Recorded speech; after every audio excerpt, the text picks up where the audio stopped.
Shalom Uvracha, welcome to the brand new Semichas Chaver podcast. This podcast is geared mainly for Semichas Chaver participants, but it's really open to whoever is out there and wants to learn a little bit of Torah. There's going to be two main goals to this podcast. Number one is to meet different Rabbanim from all different aspects, all different areas of the world that teach Semichas Chaver. And number two is to really chazer and review a little bit of the halacha that you're learning now in Semichas Chaver with a little bit of a spice. So let me explain how each podcast is going to be broken up. So we'll start off with about 10 minutes of interviewing the Rav, learning about his kehillah, learning about his community, learning how Semichas Chaver impacted the kehillah, maybe hearing a story or two from him that can hopefully inspire us to grow and to learn and to be mechayiv us to know what we're learning more and to learn better and to do better. And then the last 20 minutes or so of the podcast, it will be question and answers that I'll ask the different Rabbanim, specifically on the halachas that we're learning, and try to get that Rav's perspective, that Rav's Mesorah, maybe interesting stories, interesting shilas that occurred to him. So again, if you're not in that specific shir, you'll still be able to be exposed to different Rabbanim from all over the world. So the first show that we're starting with is with none other than Aryeh Lebowitz Shlita. The reason why I decided and I asked Rabbi Lebowitz to start was because Rabbi Lebowitz was the first one to jump on board, as you'll hear in the show itself once we begin. And let's jump right in, and you'll see, B'ezrat Hashem, you'll learn something new, and it's going to be, I think it's amazing. So here you go, check it out, it's going to be fantastic. We have the tremendous schus of having Harav Agoyin, Rav Aryeh Lebowitz Shlita, with us on the first ever Semichas Chaver podcast. Now, why did I ask Rav Aryeh Lebowitz to join the first podcast? Is because Rav Aryeh Lebowitz was really the first one who jumped in and started Semichas Chaver in America. It's also Rav Shmuel Marcus, but I remember I called the Rav up and I said, "Would you be willing?" How about I say my version of how I remember it, and then maybe you share your version. So we were doing Semichas Chaver in Yerushalayim and Beit Shemesh for a year, 2 zmanim. And I saw how much it was picking up and how much the guys loved it and were learning and chazering, and taking bechinas and feeling good about it. So I knew like we were onto something and we had to get other Rabbanim. So in my mind, I said, we have to get the best Rabbanim in the world. Once you get like the best Rabbanim, so then everyone would want to join. So I made like a short list of like a few Rabbanim that I think once they were on, people would join. And I called up Rabbi Lebowitz, and I remember you said, I asked you, do you have a halacha shir? And you said, yeah, I have a halacha shir once a week, not so many people. So I said, listen, this is what we have to do. It's got to be an hour and a half. We're going to have tests, and it's going to be amazing. There'll be hundreds of people will show up. And you said yes. And I was shocked when you said yes, but it was a tremendous chos, and I really have a hakaras hatov, and really all the lomdim have a hakaras hatov, should have a hakaras hatov to you for being the first one to jump. And then when I would call other rabbanim, I'll be like, by the way, Rabbi Aryeh Lebowitz is doing it. Do you also want to do it? That was the selling point. So that's my version. How does the Rav remember it? Pretty similarly. I mean, I remember that you called me up, and it sounded crazy because you said, "Oh, you give a 45-minute halacha shir once a week. We're going to make it an hour and 15 minutes or an hour and a half." I don't even remember at the time. I think now it happens to be an hour 15, but and everyone's going to take bechinas, and you're going to see it's going to be 5 times as many people.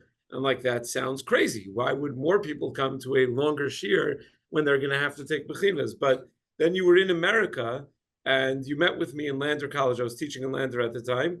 You met with me in the office there. And, there's, I knew what I was doing wasn't working great, meaning it was just a random topic each week. And, if you were to ask anyone that was coming to my Tuesday night halacha shir what they're learning, they would say, whatever the rabbi's talking about, that's what I'm learning that week. But I'm not like learning something. I'm not actually holding in anything. So I knew that we needed to work on that. I knew we neneeded to improve that. And here this opportunity fell in my lap.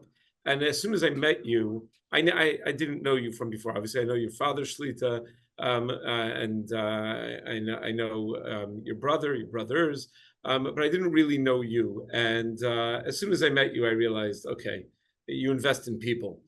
This is a person to invest your time in, because what this guy touches is going to turn to gold. So I haven't looked back since then. It's been really, really wonderful experience.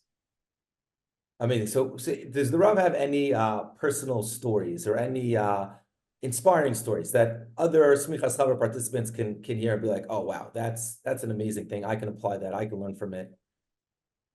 It's just I don't know if it's like inspiring stories, but I'll tell you, like a fellow from our chevra, our Semichas Chaver, just recently lost his mother, and he was in Avelos.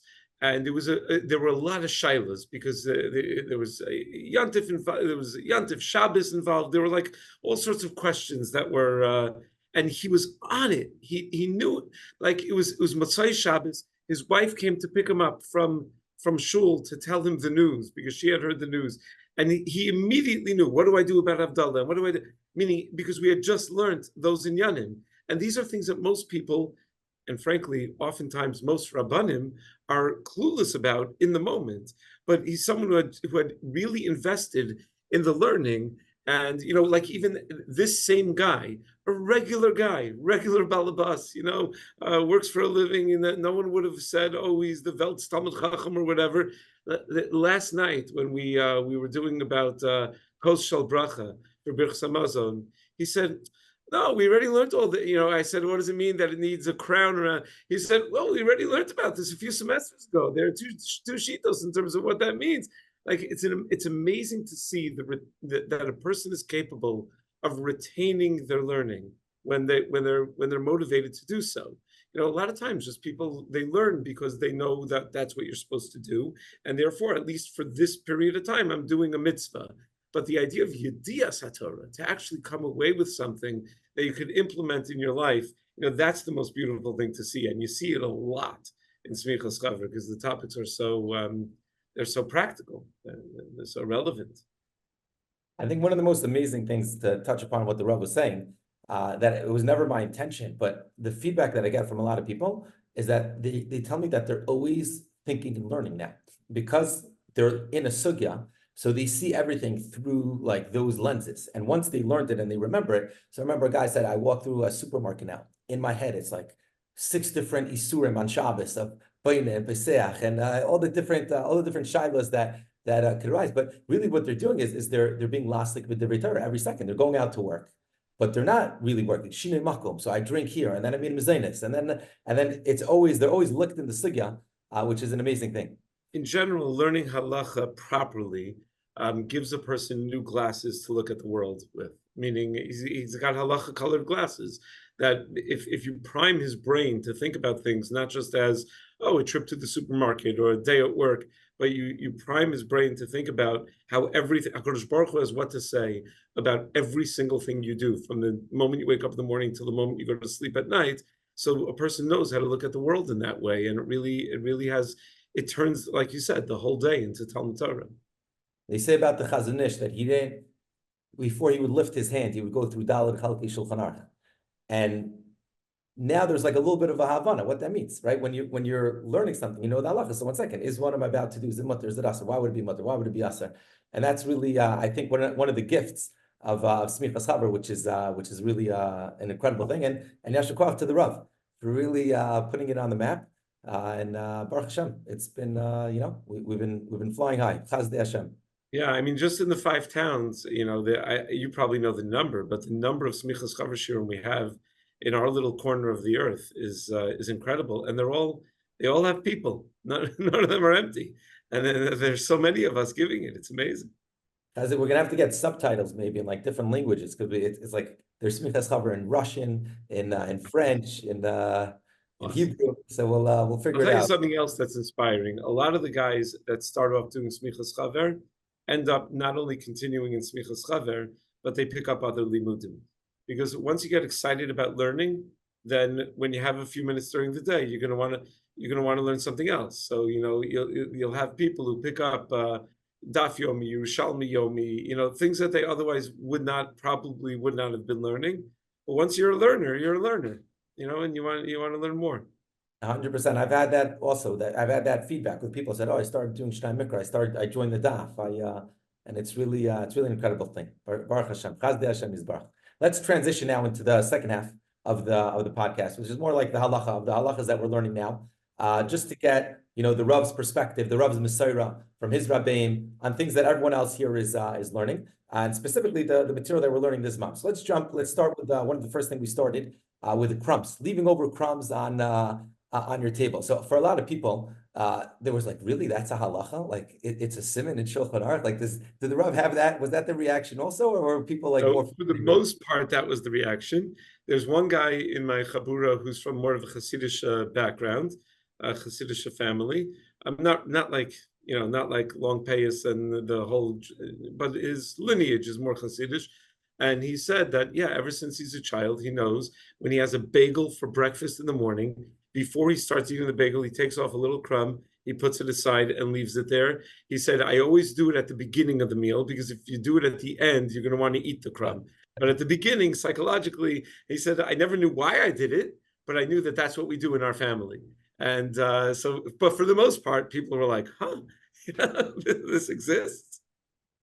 Amazing. And the Rav's Kabbalah, is this something like we should do? We saw different opinions, different reasons why to do it, why not to do it. What's the Rav's right? So this was the challenging part, because Rav Shechter is not machbid to do this. And part of why he's not machbid to do this is because he feels that in the end it's going to be bizayin hapas, because if you're leaving it over, it's going to get thrown out. It's not going to be thrown out properly. And even though it's pachos mikazayus, where it's not necessarily so terrible if it gets thrown out, he thought it's not worth the trade-off. So like it was a little funny learning a whole simon and teaching about all the background, and then like at the end, similar to my machronim, by the way, and at the end saying, but my Rabbeim don't do this. I asked Rav Shechter, I actually prompted by Semichas Chaver, I asked Rav Shechter, when is something an appropriate chumrah that a person should take, and when is it not an appropriate chumrah? Meaning, even if I want to follow Rav Shechter's Mesorah over here, but like at least l'chumrah, if I want to take a new chumrah in my life, so my machronim seems like a wonderful chumrah. Leaving over a piece of bread seems like a wonderful chumrah. So it was very interesting. He said, it's a good chumrah when you have a Mesorah from a Talmud Chacham. That's how you should pick a chumrah. When you have a Mesorah from a Talmud Chacham that they're machmir like that, then it's a good chumrah. And this would mistama fall on that, no? Meaning it depends. Meaning, right? Depends who your bali Mesorah are, right? Yeah. Fascinating. Well, one of the reasons why we leave over bread is because maybe someone in Ani would come. We said that's not really shaykh today. Has that ever happened to the Rav? Where like someone ever came in and said, yes, now? It has. Okay. Yes. My wife and I were once, I guess when my kids were young, we were eating the Suda on Shabbos, and the Maccabees, the music group, the Maccabees, they all knocked on our door. They said, we're doing a gig for a bar mitzvah across the street. We thought they would feed us. They haven't. We need to sit the Shabbos. We just need like challah. We just need, you were saying how like if an ani came, you would give them, you probably wouldn't give them bread. You'd give them something else. You'd find something in the kitchen. They just need a challah. They just need a lechem mishnah. They just need to say kiddush and have a motzi and have something to eat. So it could happen. And I mean, they're not aniyim obviously, but ba'os shah they're aniyim, right? That's how we define aniyim. Rav Shechter used to tell us that he used to walk with some of the other guys from yeshiva to the Bronx when Rav Gorelik Zichrono Livracha was a Rav in the Bronx, and he would give very fiery Shabbos Shuvah drushes and Shabbos Gadol drushes. So Chaver would walk from YU to Rav Gorelik's drushes. And then after Shabbos, Rav Gorelik would go over to the Pushka in Shul.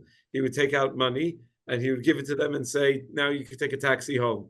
And they said, how can you take money from the Pushka? How do you take money from a tzedakah box for us?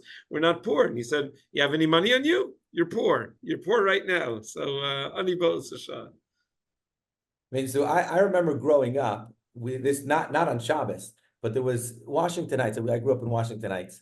And then there weren't a lot of Yidden that was there. It was just like a few Rosh Yeshivas that lived there.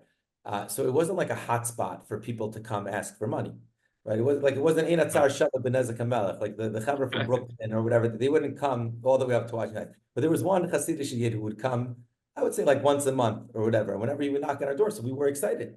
We have an ani, and someone came, he asking for. So my father would always welcome him in. He said, "Come and eat," and we made him gave him like a whole meal. And he always loved my mother's gefilte fish, I remember. And then he used to get picky. He says, "I want some chrein, I want some this." But I guess it could happen, and it is shaykh. What about covering the knife by benching, plastic knives, forks? What's the Rav's Kabbalah on that? Yeah, so I think with a lot of these things, the Mesorah is to do it only in the exact cases that appear in Shulchan Aruch, meaning not to extend it beyond what it says in Shulchan Aruch.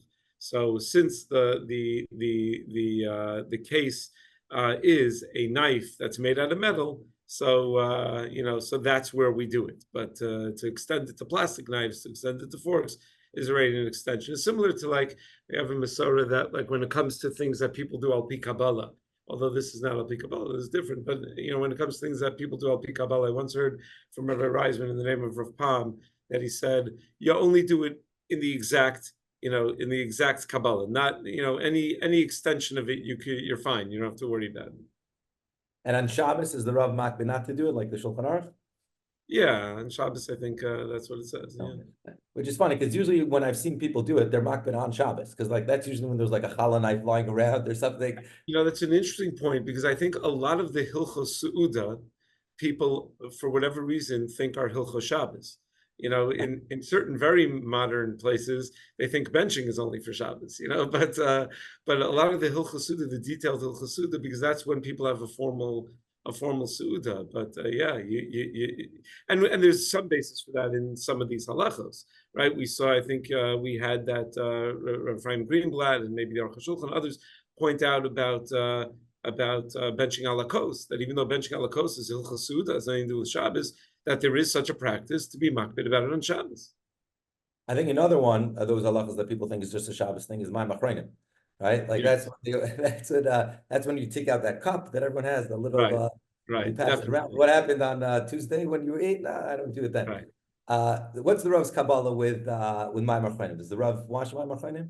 Yeah, so that's another thing. Rav Shechter does not wash ma'am achronim, and Rav Willig does not. I asked him why not, and I asked both of them why not, and they said because the Balei also said that you don't wash ma'am achronim, so we don't wash ma'am achronim. Meaning, apparently that was the accepted minhag Ashkenaz for many years. That's why Yekis are very against. It's like Shechter always says by Yekis, their minhagim are so old that predates Matan Torah, like minhagim that Yekis have. So there's a fellow in my chabura who actually is a major sponsor of Semichas Chaver, Jeremy Strauss.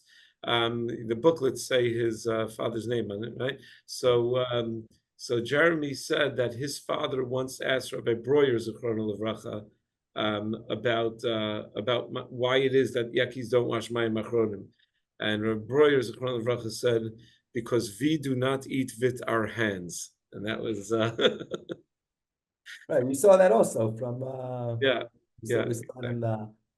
so my grandfather also my mother's father was also Yekis, so there was never mayim achronim that. But is that I think Rav Lichtenstein started washing mayim achronim when he went to Harvard.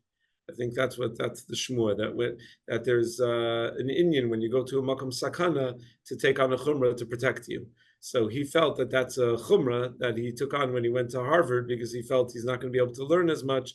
So it's more of a spiritual sakana, not like today. It's also now it's mamish sakana, but not funny at all. It's really crazy. But at the time, it ended up he learned more in Harvard probably than most guys do in in yeshiva.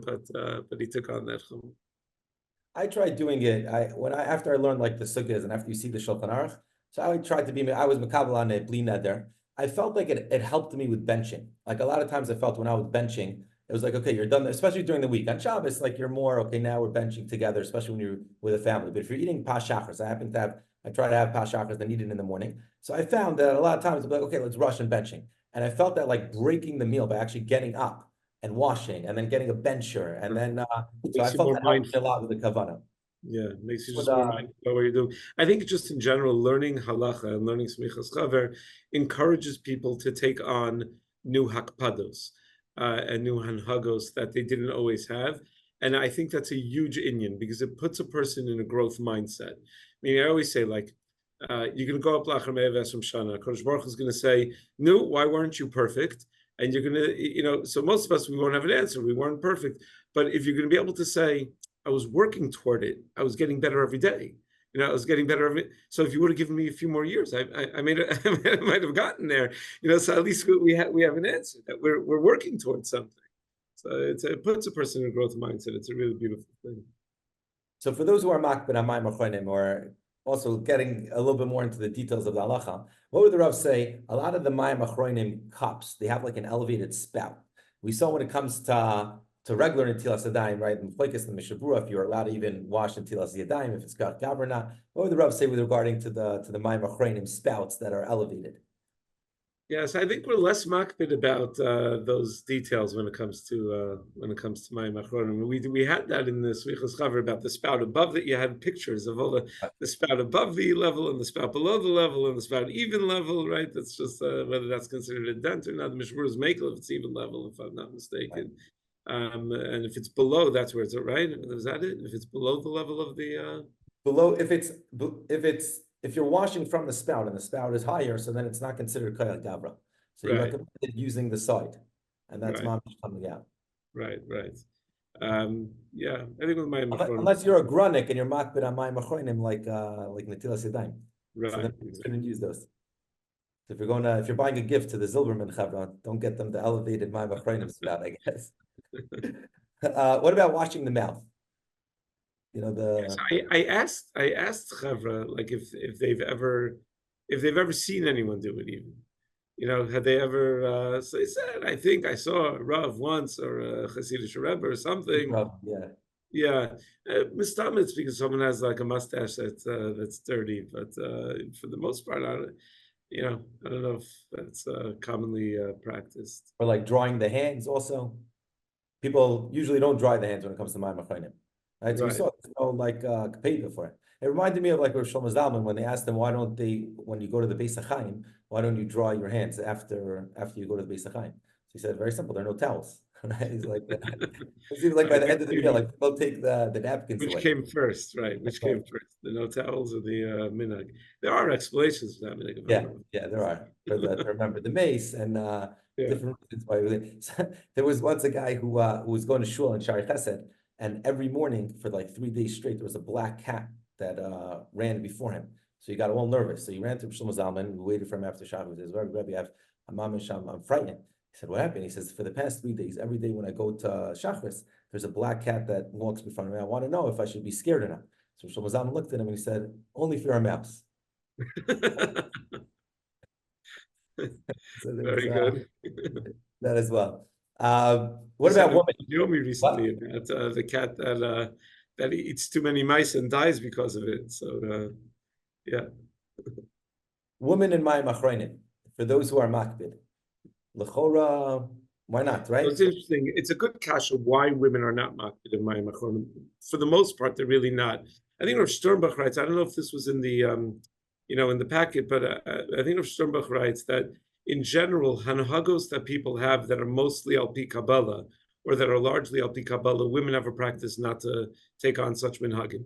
So it could be that since Me'ikra didn't we really pass on like the Balei Tosfos, that you don't really need to do Mayim Achronim. The only reason it could be, this is all speculative. It could be that the only reason we're makbid about Mayim Achronim, or many are makbid about Mayim Achronim, or by Hasidim they're super makbid about Mayim Achronim, is because of Kabbalistic concerns, because there's definitely in Yanam al Pi Kabbalah when it comes to Mayim Achronim. We saw that. Certainly all the Sephardic poskim quote the concerns al Pi Kabbalah. So it could be that's the explanation why women are not so particular about Mayim Achronim. You don't find that they take on so many anhagos al pi Kabbalah. Have you seen that Sephardi women are more makbid? Has the Rav seen that? Oh, are more makbid? I don't know. On Mayim Achronim. Yeah, I don't know. Remember my wife's grandmother, Zechreinu Levracha, Rebbetzin Mendelowitz. He was Rashag Feigel's daughter-in-law. She always, whenever they brought out Mayim Achronim on Shabbos, she always make sure, like people, like they bring it out and they skip the woman. Like they'll pass it to the men as if like their partner. And she would always ask, "Could you bring it back? I want." Yeah, I'm saying but I did see Rav Sternbach does deal with that and does he has that explanation, if I'm not mistaken, about why women are generally not makbid. But yeah, I mean, pashtos is this should not be a gender-based issue. Now, with those who are makbid on Mayim Achronim or taking on Mayim Achronim, how much should they be makbid on like the other by halachos? For example, being makbid not to talk after Mayim Achronim, between Mayim Achronim and benching. So they're shita l'kan. What's the Rav's Mesorah on this? Yeah, I thought that if you are makbid on Mayim Achronim, then you don't talk from after Mayim Achronim, meaning that's the sign that you're ready to bench, and that people that you should go right into benching. It's a good excuse to get things moving. Yeah. We once asked for Schechter what his minhag is. Does he wash first for Netilas Yadayim at the beginning of a Suda? Does he wash first or does he wash last? So he said, I wash first so that other people can get moving already and wash. If I waited to wash last, it would take forever. Like I remember when Rav Amar, the Rishon LeTzion, came to America for one of the rounds of the Siyumim. So we were staying in one person's house, and the father, the husband, whatever, it was at the end of the meal, and he brought out Mayim Achronim. He thought it was over. And he gave Rav Amar to wash. Rav Amar washed, and then his Rebbetzin comes out with a dessert platter, like 6 different things that like comes out, and he's like, He wouldn't talk. Yeah, but Rav Amar also, he's makbid on the halachos we're going to see when it comes to benching. Some people, they add water in the middle of neidelecha, especially. So Sfardim are makbid about that. I have one token Sfardi in my chabura, and we just did the thing with adding water last night. I said, "No, are you makbid?" He said, members of my family are makbid. I said, okay, so you're not so frum, but the other members of your family. Not the frum friend, not yet. Yeah, exactly. By the way, the frum friend it's such a great character. Everyone looks forward to it. I don't even say the words. I say, and then pops up and everyone screams out, "You're frum friend." Like it creates such a unique flavor. What people don't realize is that after Semichas Chaver, they become the frum friend. They're that guy. But not in a good way. It's interesting, last night we were talking about Chaver brachos, right? And Shalosh Shudas and Chaver brachos. So I said to everybody, I said, beforehand, what do you do? Have you ever been to a Shalosh Shudas Chaver brachos? And everyone who's married has obviously been to a Shalosh Shudas. And most people don't remember. I said, I'll tell you what the minhag is. The minhag is you don't think about it till it comes up, and then you're like, what do we do? It happens to be, I have in one of my svarim, I found 7 different hanhagos in poskim in terms of what to do. The most creative one I think Minchas Yitzchak writes that only the kala should drink. What's pshat? Why only the kala? He said because it's a suffix whether a woman is chayiv and avdallah to begin with. So if a woman, it's machlokas whether a woman is chayiv and avdallah. So that adds another layer of suffix. So mela, the issue to eat before Avdallah is not going to be as strong by her. So if someone's going to drink, let the kala drink. Beautiful. Amazing. My Chaver brachos, our last day of Chaver brachos was Shabbos. I got married on a Sunday, and last day was Shabbos. And there's the Shlomo Zalman's opinion that if the last day of Chaver brachos is on Shabbos, you can't say Chaver brachos after Shkia. Right. Remember, we had like a Shalosh Shudas, and my father comes in and he says, we have to bench before Shkia. And like everyone's like, well, what's the rush? What's the rush? So what we did was mitama shalom. So we basically, my father got, he says, listen, Shlomo Zalman says that you need to wash before, in order to say Chaver brachos, you need to do it before Shkia. And we don't want to be mafsid the Chaver brachos. We want to give the chassan and kala, a bracha. But on the other hand, people don't want to be rushed to eat. So we have 10 people that we designated. So I was one of them, and it took like my brothers and whatever. And then we had to stop eating, and everyone was eating in front of us. But at least we got the Chaver brachos. Schechter once told us that one of the Rosh Yeshiva in YU had a child that got married, and the other Rabbeim were making a Chaver brachos for them, for the young couple, and it was the last Chaver brachos. So the young couple showed up late to the Chaver, very late to the Chaver brachos. Also been a guy, right? Yeah. And but by the time it came to finishing the Suda, it was already after after the week of Chaver brachos was over, because it was after Shkia, after Tzeis perhaps even. So he said, one of the Rosh Yeshiva said, no, I once read in such and such a sefer that as long as you started the Suda on time, it's okay, you can say the Chaver brachos. So Rabbi Lam Zichrono Livracha said,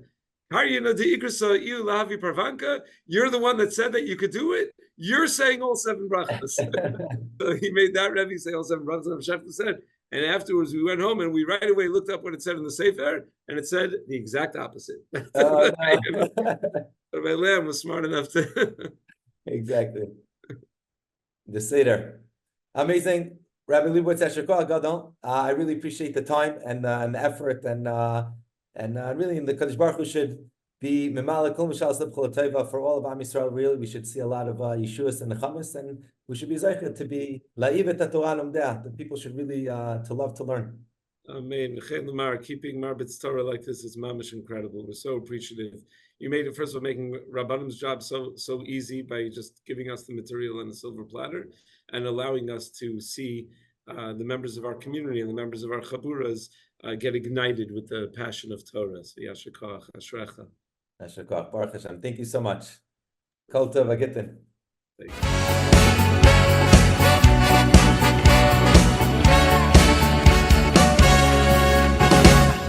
you.